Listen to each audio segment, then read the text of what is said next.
And that'll get us, that's a perfect transition into my line. Let's get my trio up there because I know Quadsy's got his good trio. He likes the Russians. He gets them on the wing.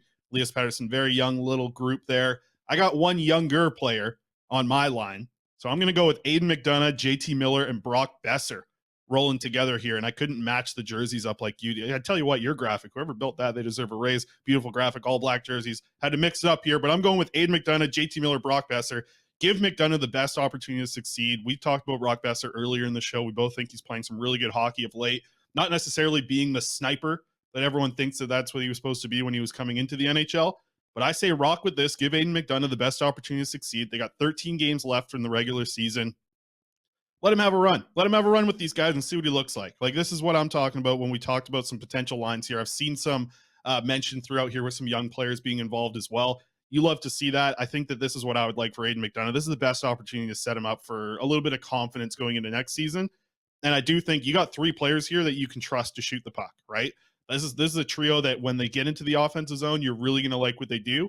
I just think that all of them could score from different parts of the offensive zone on the ice.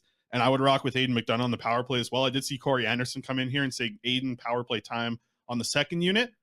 I'm still in the camp of like, hey, listen, Beauvillier is looking fine in the bumper position, but give Aiden McDonough that run. That would be awesome. I really think it would be to just see him in the bumper position, let him get that shot off, that big body to help Quinn Hughes get the double screen going. Rock with that. Give him Beauvillier spots. I don't think Beauvillier's been perfect as the bumper replacement for Bo Horvat. I don't think Aiden McDonough is going to be perfect either, but it's like what you said about development. Let's see them. Let's see these players get the opportunity at the NHL level. They're at that point now. I don't think you can make the argument to say that Aiden McDonough isn't ready to at least try the NHL and be given some opportunity. I think he's at that level. I think it's a little curious that we didn't see him over the weekend here, especially with back-to-backs. But I guess it all sounds like they want to get a practice in or a few practices in before he can hop into the actual NHL lineup. And I think he's only had one practice since signing with the team. You mentioned it earlier. They didn't practice today. That's another kind of step back in the hope of getting McDonough into the lineup. But we'll see what happens tomorrow. Hopefully they don't end up practicing at like 1 p.m. for their morning skate. I guess it won't be. So we hopefully can get a morning skate video in. Hopefully I can get down to the rink tomorrow and see what happens. But hope to see Aiden in the lineup. I hope tomorrow. I hope as soon as tomorrow. They got 13 games left. They got to get this guy in at some point. I know you've won 7 of your last 8, but like we said, these wins shouldn't mean that you have to keep the lineup together. I think it's still that time to really buy into the thing that they've been selling us this whole time about training camp and making an extended training camp. Do it. Move some lines around. Give some guys some opportunities. And why the hell, this pissed me off. Why the hell isn't Vasily Podkolzin killing penalties yet, man? What the hell's going on there? The dude killed penalties all of his life, did it in the AHL. Why isn't he not getting any chance to do it? Like, give me Pettersson, Podkolzin, and you want to see some shorthanded goals go up again? Jeez, man. Give me the Pettersson, Podkolzin duo on the penalty kill and watch these guys work. Nobody blocks shots as hard as Vasily Podkolzin does in that forward group. I'll tell you that right now. Give him a go on the penalty kill. I don't think he's going to disappoint at all.